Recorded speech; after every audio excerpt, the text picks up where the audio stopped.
Hello there, I'm Brian Taylor. Welcome to the latest edition of my Herald podcast.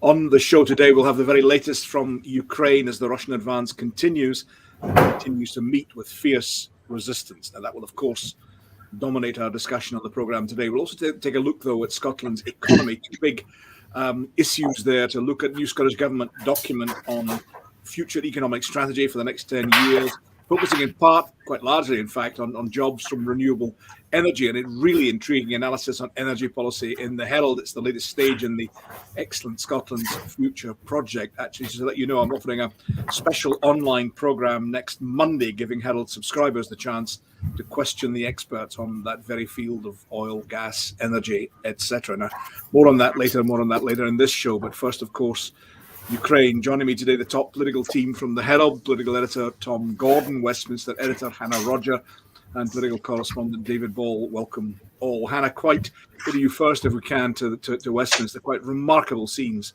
in the Commons, quite remarkable during questions to the Prime Minister. Yeah, so, today, obviously, PMQs was dominated by the Ukraine situation, but it was quite kind of moving. Just before the session started, the Ukrainian ambassador to the UK had come along to watch PMQs, and he was actually sitting, the press galleries up at the top, and then there's kind of observation areas for guests and things. So he was sitting very near where I was, and it was just really touching to see him receive that standing ovation, and you could see in his face, he was really appreciative of the support that it was MPs obviously down in the chamber, but then also, quite a few journalists, other sort of guests who were there, members of the public, everyone was standing and applauding him, which, convention says you're not allowed to applaud in the chamber. So they made a sort of exception for that today. So that was a nice kind of touch at the beginning. And then, of course, Boris Johnson, he was questioned about sanctions against people like Roman Abramovich. And the visa sort of waiver system that everyone's kind of calling for the UK to do a bit more to allow Ukrainians to come more easily into the country. So, Hannah, just staying for a second with those scenes, and they are incredible. Everyone on their feet, vigorous, prolonged applause. Everyone, the Prime Minister, the Leader of the Opposition, the parliamentary leader of the SNP, just everyone, and as you say, in the gallery as well. You're sitting, as you described it, very. I remember the press gallery extremely well from the Middle Ages when I worked there, and you are quite close to those public guests. I mean, we generally ask you to describe what you saw and what you heard, but tell us what you felt on this occasion when you witnessed that applause to a guy, a Ukrainian, admittedly the ambassador, but a Ukrainian, a citizen of a country under siege. Yeah, I mean, I think, without kind of sounding too cliched or whatever, I mean, it really, you did get goosebumps seeing that, but it's also, you're just looking at this man who, he is from Ukraine. Okay, he's in the UK, but you're just thinking like where's his family, his friends, what are they going through? And in a way, I think probably a lot of people feel like this. You do feel, what can I do? What I think people really who aren't from Ukraine, who are living in the UK, they're really kind of desperate to help and to do something. And I certainly feel like that as well. And yes, I am doing something by reporting on the news, but you just feel like there must be something more that we can do here in this sort of incredible circumstance that we've all witnessed, unfortunately, for the past, week and a half now. Tom, the Prime Minister, Hannah mentioned the various issues that he raised. The Prime Minister also raised the issue of a potential war crime prosecution of the Russian president, didn't he? Yes, I mean, that came up from more than one MP that what is now happening there with the sort of use of the particular munitions, the less discriminate munitions, the cluster munitions, amounts to war crimes in Ukraine. Ian Blackford, the SNP leader, suggested we change the law so that it'd be easier to bring Russia and Putin to account before an international tribunal or platform, if you like. But And he suggested a war crime had been committed, and Boris Johnson broadly agreed with him, though there was no sort of commitment to change legislation immediately on that front. I thought it was interesting as well the way Keir Starmer was, while being very serious and reserved and sober about the Ukrainian situation, was also had this parallel political attack, joining the dots between Russian kleptocrats in London and this malign nexus of influence that stretched all the way into the Conservative Party and ultimately washed up against the Conservative government. That was skillfully done, I thought, by Starmer. He didn't overstate it, but it was clear that he was drawing a line between bad things in Russia and grubby government in the UK. Yeah, I mean, it would be a tactical error to, given the sort of situation and the emotions that Hannah has so skillfully described. It would be a tactical error to go too far down that road. But you're saying he managed just to elide the gap between the two to some extent. Yeah, it was a bit more than subliminal, but it was still subtle.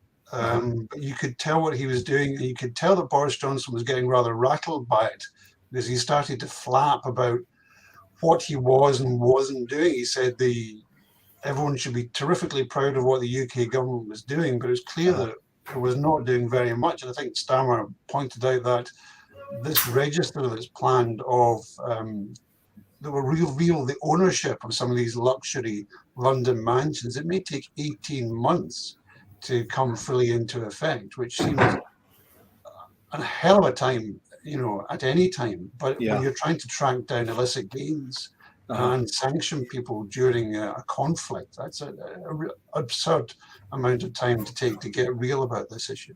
David, UK ministers have said that one of the I'll bring Hannah in a second, but David, UK ministers have said that that while they are anxious to pursue these matters, they also have to pursue the legal route, and that there might be legal challenges to any attempt to impose sanctions on individuals with perhaps roots in London. That's a challenge, but perhaps not one that is readily understood in Ukraine.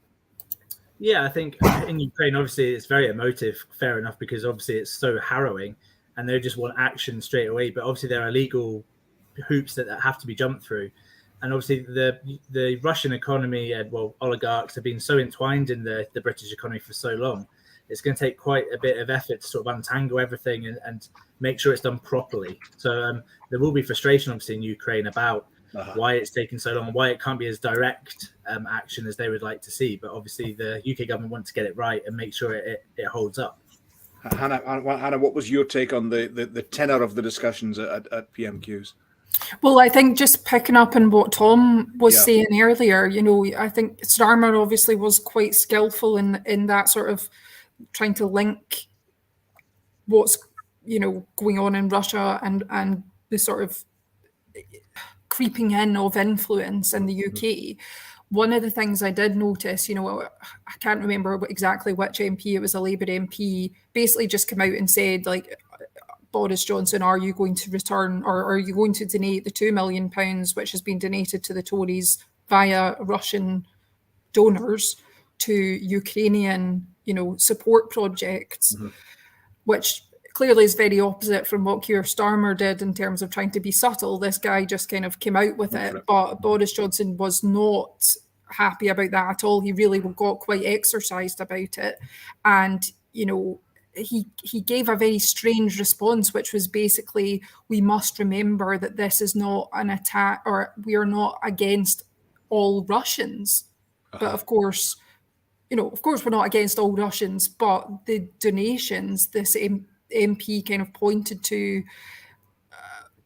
was, they are linked to the Kremlin in some form. So he's not saying it's just a random donations. No. I suppose the argument is that they're linked to influence, and what the UK is trying to do with that is to target influential people who will then go and have a quiet word, or rather a loud word, with President Putin and say, for goodness sake, this is causing me bother. Tom, we also had a speech from US President Joe Biden, in which he had a little bit of an ad lib, it seemed, at the end. What was it? He said, "Go get him," or something like that. It was he got a big round of applause anyway for the speech, perhaps, but perhaps also for the ad lib.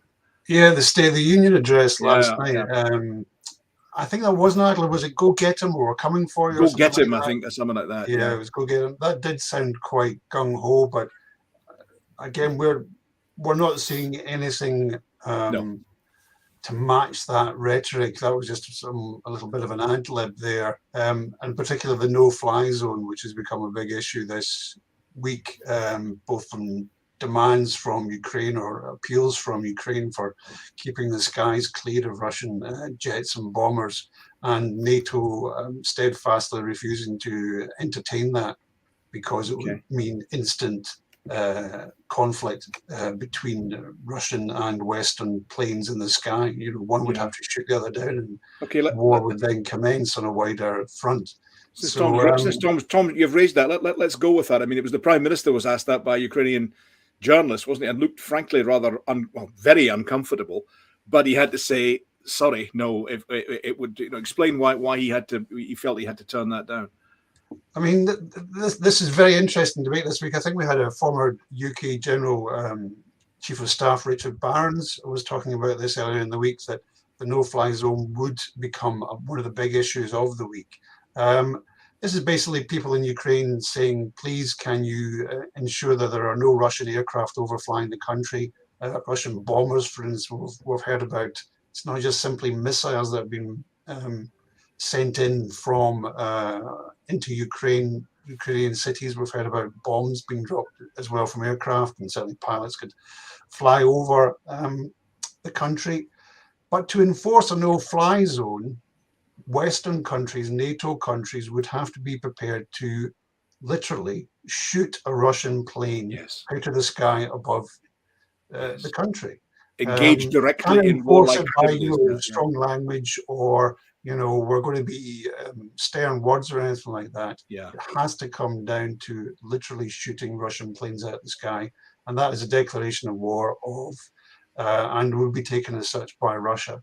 So we can see the merits of it. We wish it was happening, but NATO are super adamant that they will not go there, because that just crosses a line and all hell breaks loose. David, explain. Adding to that point, the NATO involvement. I mean, there's no NATO involvement, direct boots on the ground, planes flying over in the air. There's none of that because Ukraine is not a NATO member. Is that right? Well, that's right. I mean, you could say that's why Putin feels he's been able to launch this sort of invasion on Ukraine, because it's not a NATO member. It's one of the reasons he's attempted to try and justify this ridiculous invasion, is the fact that Ukraine has ambitions to join NATO and he feels under threat. But NATO countries have, particularly the EU's taken quite a big lead on sort of ramping up sanctions and helping with sort of defensive arms. But due to the NATO not wanting to engage in a direct war with Russia, which would be catastrophic, yes, a lot of Ukrainians are frustrated that there isn't more sort of direct involvement, but there would be if a NATO country was under siege. Presumably, I mean, one of the suggestions, presumably Putin goes for Ukraine for this distortion of history that he believes it's actually part of Russia, but also because they are not members of NATO. If he were to attack a NATO member, it would be a declaration of colossal war. Well, I think that's right. Yeah, it's not an appeasement, but like he can feel he can get away with it a bit more if it's not a NATO country. It's less defended by the Western world, essentially. And obviously, NATO is not keen on getting involved in a military conflict directly with Russia. Okay, let's talk Hannah and then Tom. Let's talk. You mentioned that David mentioned the EU there. Hannah, the president of Ukraine has said he wants an accelerated route to the Ukraine to get membership of the EU. We've had a kind of a slightly hesitant, tentative response from the EU on that. On the one hand, saying we back you all the way, even sending weapons, which is an incredible step for the EU, sending support, prepared to provide backup, but not really talking about that accelerated access to membership, are they? No, obviously the process of a country joining the European Union is, I think, estimates are about 4-5 years for that to happen. So even if it was accelerated, it's not as if it could happen next week, as far as I can tell. But going back to your point about weapons, it's the same point I think that applies to the UK and to the US. We can send weapons all we like, but if there's not enough people in Ukraine to use those weapons, then they're basically redundant. And that is what the argument is that is kind of being made right now. You know, we're seeing this extraordinary situation where you've got just ordinary people like me and you having to decide, am I going to equip myself with weapons and defend my flat, my garden, my apartment.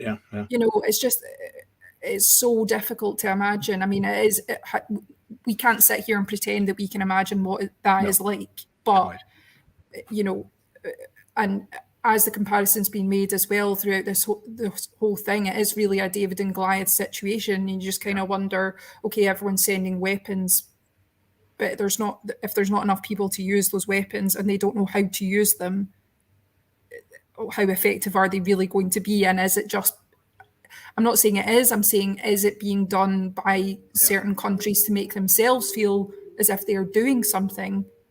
When do you know what I mean? There's been a bit of that going on, some bombast, and we're doing all we can.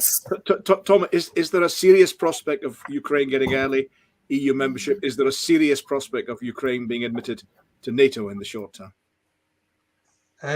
I don't think NATO. I'm not so sure about the EU either. In both circumstances, you're importing a war. Yes. You can't. NATO can't throw its arms around Ukraine because then NATO is at war with Russia. And I don't think the EU wants to import a war either, with completely open borders and freedom of movement and a whole sort of lot of obligations. And what if little green men cross the border into Poland, for instance? There was some support within the EU for accelerated, if not instant, membership for Ukraine. I think a lot of the Baltic countries, Lithuania and Estonia, and that and Bulgaria, they were quite keen on it because they're proximate to Ukraine and obviously proximate to Russia as well. But we weren't seeing France and Germany and the bigger players advocating that. It may well become a natural ambition for Ukraine, but I can't see it happening during a hot war. Maybe hopefully, once there's peace, that may become an ambition. But NATO will be more problematic just because Russia will resist that far harder. It does not want another NATO country on its border. David, bring us up to speed if you would. Just, I mean, a bit of an unfair question because you've been on air for the spell, but I mean, the latest on the ground as far as we know it for the cities being targeted. Take us on with that if you would. Yeah, it seems like further cities are being targeted. We know about this huge convoy which is apparently making its way to Kiev, and some doubts as to how much progress it's actually making and whether some of it's being targeted as well. Yeah, that's right. I mean, it's been a few days now that we've been told that this was sort of imminently on its way to Kiev.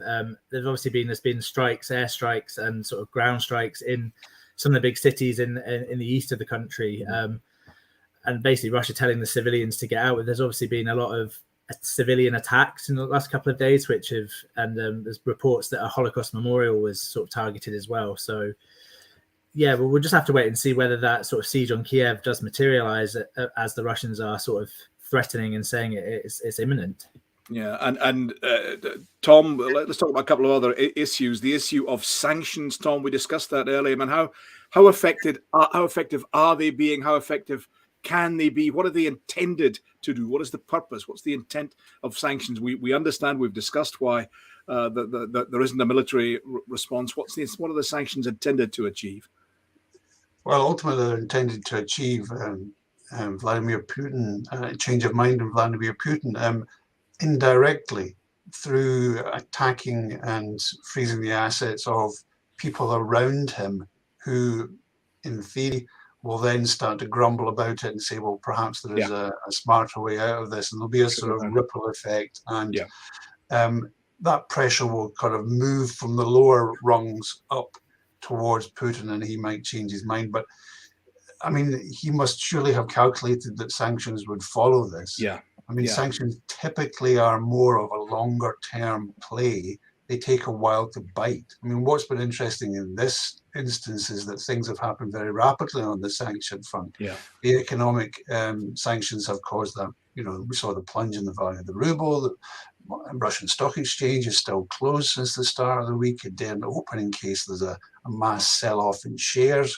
So it has had an immediate and fairly profound effect on the Russian economy. But again, Putin, he may have been taken surprised by the speed and the scale of this. He will be braced for something, and he doesn't seem to be in any hurry to change tack on the back of it.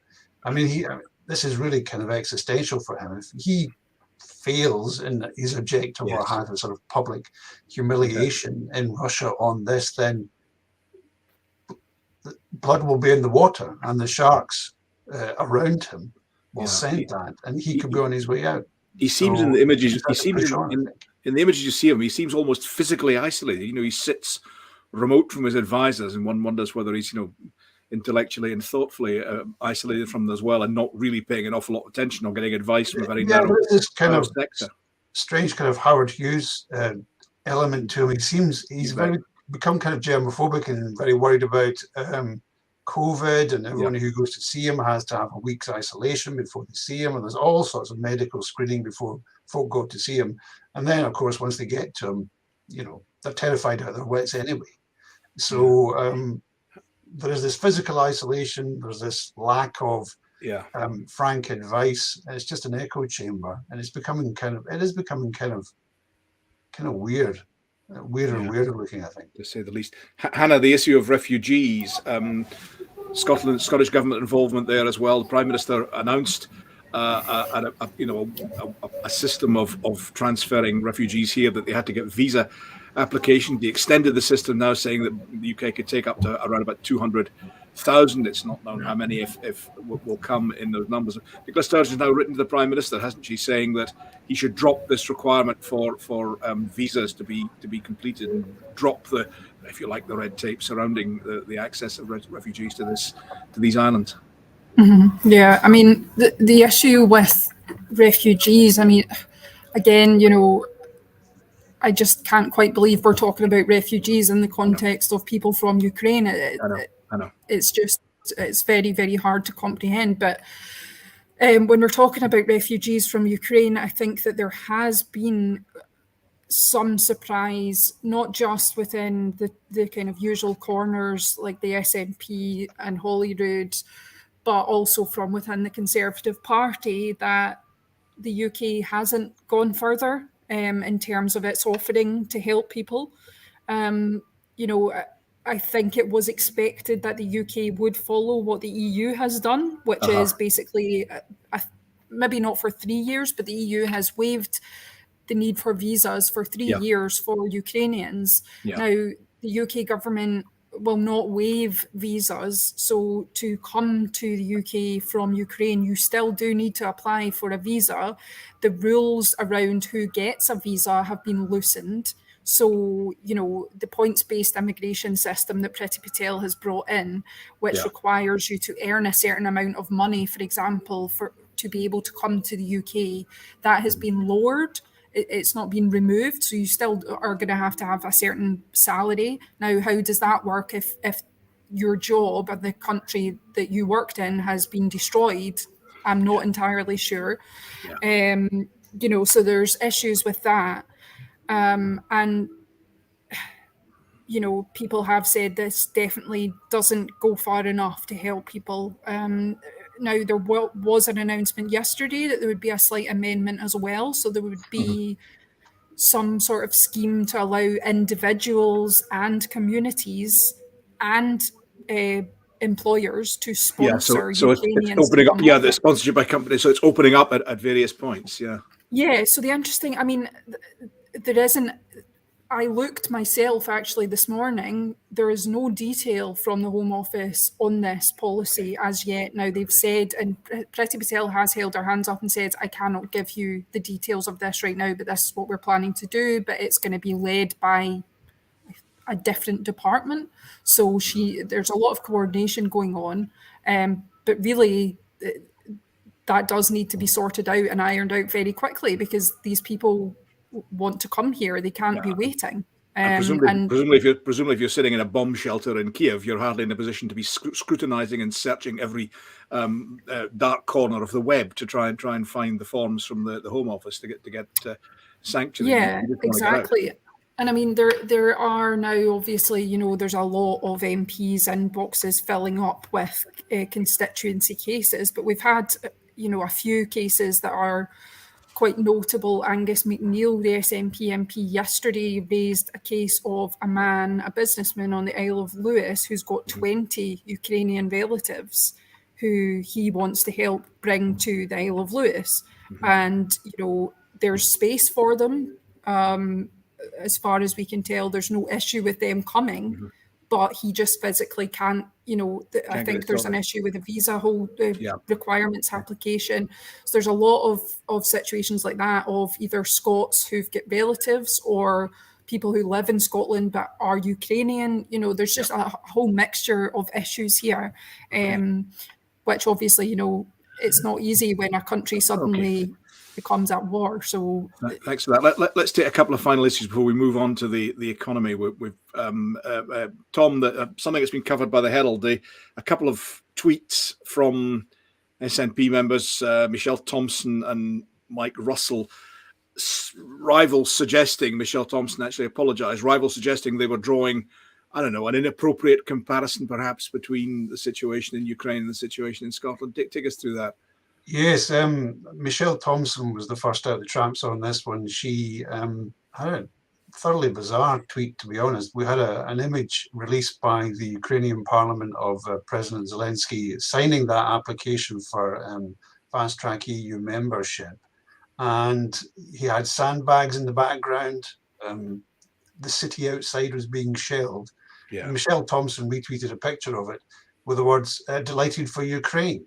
And then she said that it just shows what can be done if you have the political will. Remember this, Scotland. In other words, you know, down the line, an independent Scotland can join the EU in its own right as well. And then Michael Russell had an extended piece he wrote in the national newspaper and also put on the SNP website in the form of a blog, in which he said that history is not dictated, the future is not dictated by the past. Things can change. Just like Moscow rule in Ukraine, we no longer have to be bound by the result of an 8-year-old referendum. So they were kind of bracketing independence and the Ukrainian situation.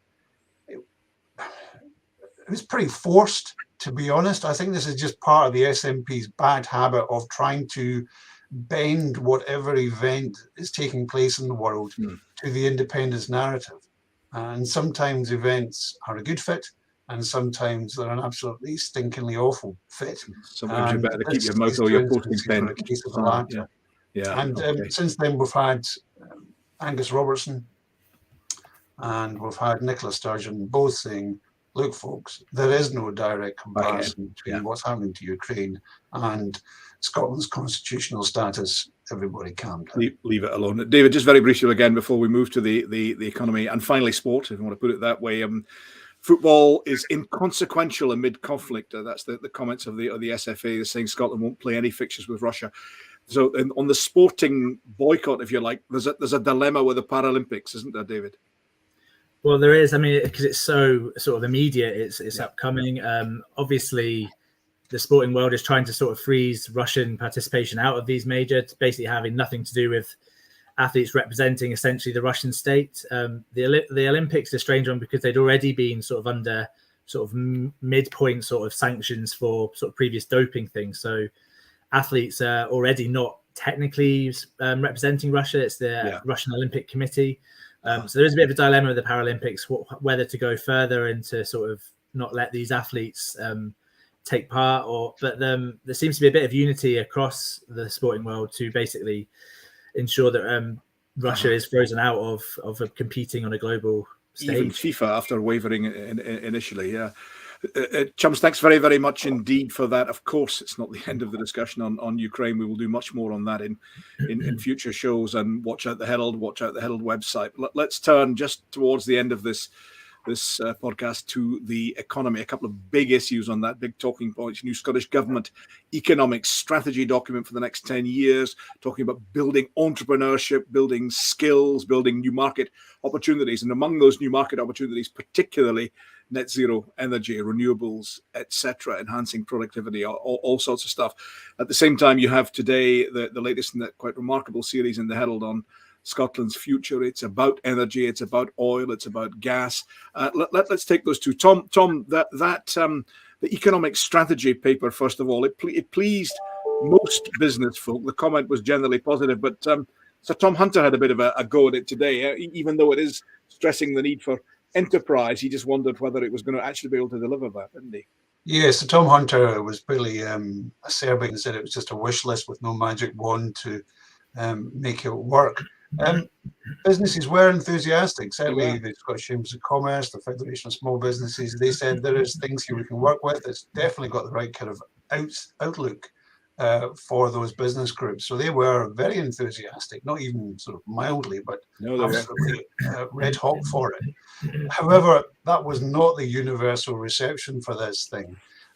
It's 56 pages. It's talking about how the Scottish economy can be transformed over the next 10 years. And it comes in 6 broad strands: developing new markets, improving productivity, giving people the skills they need throughout their lives, reducing inequality, and entrepreneurialism. If I said that correctly, I hope I did. And fostering new startups. Scotland doesn't have enough business startups. And the 6th strand is delivery, a ruthless focus on delivery, the SNP Finance Secretary Kate Forbes said. But people have said, we've been here before. I mean, this is year 15 of a government. Why is it taking to this point to come up with an economic strategy for the next 10 years? I mean, this is a bunch of stuff that should have been happening already.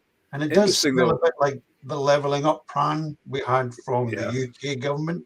And people say, well, I mean, it's almost like you're kind of prosecuting yourself in a way. So you should have taken the 5th. This is a list of things that ought to have been done and aren't being done.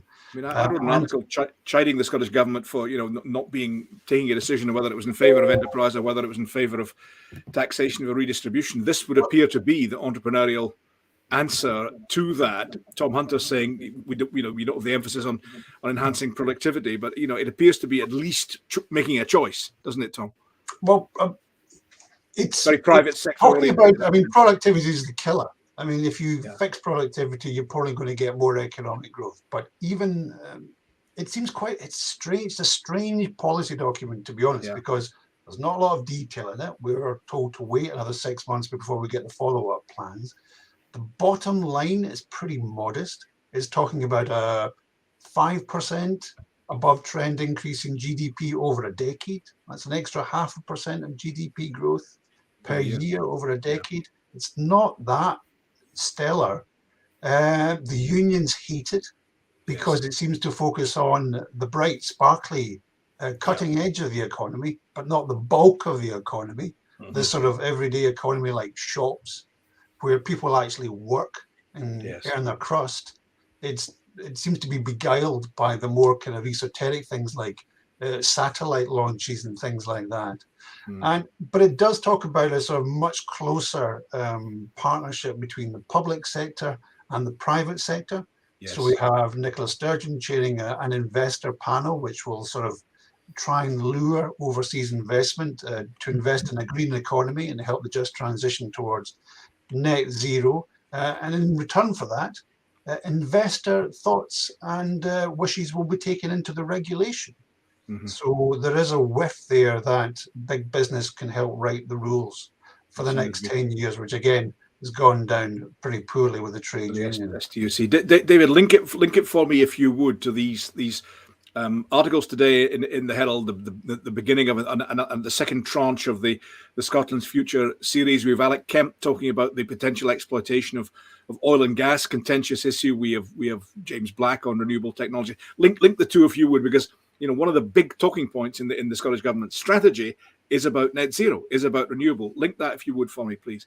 Yeah, I mean, as Tom mentioned, one of the big strands is to sort of help this transition from sort of a fossil fuels economy to sort of a net zero and renewables economy. Scotland hasn't got a great reputation when it comes to sort of green jobs. There's been sort of a lot of quite right criticism, the fact that Scotland hasn't been able to sort of capitalise financially on these industries. And there's some ONS data a few weeks ago that showed that the number of green jobs had actually declined in Scotland over the last couple of years. And obviously, oil and gas is still a huge industry for Scotland. As Alex Kemp says in his Herald piece today, we're still going to be sort of a net importer of oil and gas. Basically, we consume more than we can produce ourselves until at least the middle of the century. So there's obviously climate ambitions, and we want to scale up renewables, but we can't sort of ignore the fact that there's a lot of jobs on the line here, and still it's particularly in the context of the global sort of energy market. Energy security has become a big issue now, and obviously he states, I mean, I've got a line from his article. He talks about an integrated energy policy which considers not only measures to reduce emissions and progress to net zero. There you are. There's the reference to the Scottish Government strategy, but also increases domestic production of gas and oil to enhance security of supply and reduce imports. Now, that second bit there isn't going to be exactly welcome to the SNP's alliance partners, the Greens, is it? Well, no, that's right, and with many within the SNP as well. Obviously, the Greens, for obvious reasons, would like to see an acceleration in the move away from sort of the use of fossil fuels. Obviously, we've got climate targets to meet as well, so it is this quite a difficult balancing act of trying to meet our sort of statutory climate targets, which are put in law, and obviously trying to protect our sort of security and also the jobs. But energy is obviously reserved mostly to the UK government. So there's obviously a bit of a standoff between the Scottish and UK governments on how that happens and what pace that happens, that sort of move away. But the integrated energy one's quite interesting. Obviously, the Scottish government are due to update their energy strategy, I think, in the spring. So we should expect that in the next few months. The UK government have got sort of a North Sea transition deal, which they have put in place. Which part of is to see oil and gas companies reduce their emissions as part of that. But the Climate Change Committee, who are also featured today, have warned that isn't being done quick enough to sort of move away and to cut emissions at a rate. Let's bring in Hannah. Hannah, we have a situation here where we have potentially new fields. Okay, in the overall decline of the North Sea, you have potential new fields. You have reserves that are still recoverable in substantial amounts. And you have oil now going above $110 a barrel, which is prompting some, including one or two within the SNP, to say, what are we doing leaving this stuff in the ground? This is valuable. We should make use of it. Yeah, I mean, that's very much the point of view of quite a lot of senior Conservatives down here, I would say. You know, Alistair Jack, for one, has been very vocal about his, he believes that basically by taking the oil from domestically, it's reducing the amount that we have to import because we still are going to need it for quite some time. So I feel like, the policy and the sort of rhetoric around cutting down the use of fossil fuels, that's all very good, but it doesn't match where we actually are right now in terms of technology, in terms of reliance on these energy sources, if that makes sense. So it certainly does. And obviously, I think with this whole issue, it does relate to the situation in Russia because, maybe not for us, but, well, the UK imports a kind of quite a small amount of its gas from Russia. But I think that there is this sort of desire to move away from being reliant on another country for our energy supplies. And so you can see how I'm trying to say, you can see why it would be appealing to some people to say, well, if we can get this stuff domestically from Scotland, and then we don't have to rely on another country that could potentially cut us off, then why don't we do that? So, there's a lot of different things, but I really do think there's a lot of, the policy and the sort of push for this is not matching up to where we actually are. Hannah, thanks. Tom, is this a dilemma for Nicola Sturgeon on energy policy, or I mean, she hesitated for quite some time on her views upon exploitation of the North Sea. Is it now clear where the Scottish government is going on this, or is there a dilemma and a quandary? There's political discomfort because her opponents, particularly the Conservatives in the North East, can exploit what they would see is a precipitate rush away from North Sea oil and gas. I think there's not really a bigger dilemma than that, though, because I think the SNP and the Greens would want you to just pause a minute, pull back, say this is not about the war in Ukraine. This is about the survival of the planet. You know, you got the question here, it's renewables or die, basically. And the direction of travel is clear. There may be 10, 20 years of oil and gas use, and that gets run down. And the North Sea is already an expensive basin to exploit. But basically, it's a wholesale shift into renewables and far more done on energy efficiency in the home and in transport. And that direction of travel is now absolutely clear, and there's no way out of it. So I think that the overall track for the government is clear, and I think there will be bumps on the road, there will be discomfort, there will be political opportunism and antagonism, but basically I think the Scottish government is now fully committed to renewable energy and all that entails. Presumably, David, the argument presumably is that we maybe make things a bit difficult and challenging for ourselves with that. But if we can gain a lead on renewable production and downstream development of that, then that could be advantageous in the medium to longer term. Yeah, I mean, Scotland's done very well in sort of decarbonising sort of our electricity supply. Like almost all of it is from renewable energy, just because we managed to scale up sort of a lot of offshore wind. Obviously, that demand's going to surge when we're sort of plugging in vehicles and heating systems for homes that are likely to be electric as well. So there's a lot of pressure there.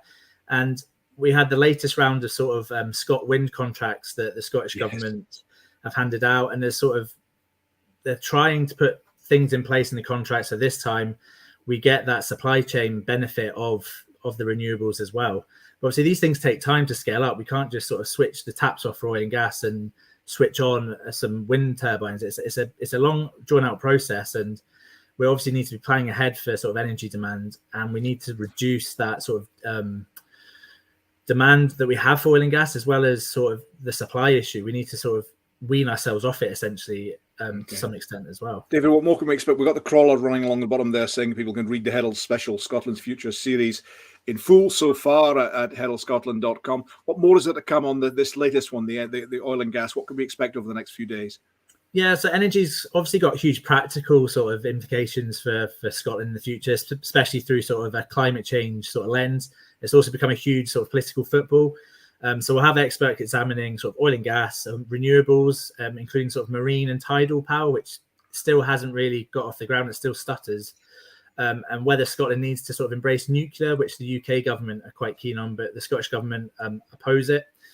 And whether sort of the grid, as I mentioned, can sort of cope with sort of mass electrification, anything that we can do towards sort of alleviate fuel poverty, particularly in the current climate, and take a wide sort of look at the energy system we have.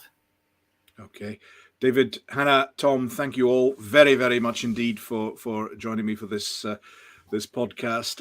We mainly talking, of course, for the bulk of the program about Ukraine. You can catch up with the latest news on that, of course, in the Herald and on the Herald website, where it's kept up to date 24 hours a day. And on this subject of oil and gas, renewables, energy, etc., you see those expert articles being published online on the Herald and in the paper as well. As I mentioned at the start, I'm doing a special program on Monday evening. I think it's 7:00, with bringing in some of the experts from that session. And as we did on the first of these, when we were talking about the Constitution and Scotland's future constitutionally, on Scotland's future with regard to energy, we'll be corralling those experts together and giving you the chance, if you're subscribers, giving subscribers to the Herald the chance to put questions to those experts. So look out for that in the website and in the paper in the next couple of days. Get those questions in to the experts, whether it's on exploitation of oil and gas, whether it's on